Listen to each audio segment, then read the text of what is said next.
Hi friends, please like, share and subscribe.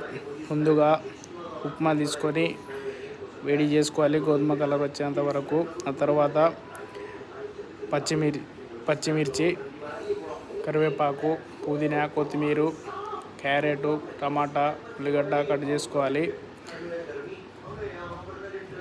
కడాయిలో oil వేసుకొని పల్లీలు, పుట్నాలు మరియు పెసరపప్పు వేసుకొని వేగాక నీళ్ళు పోసుకొని ఆ తర్వాత ఉప్మా వేడి చేసుకొని రెడీగా పెట్టిన ఉప్మా వేసుకోవాలి.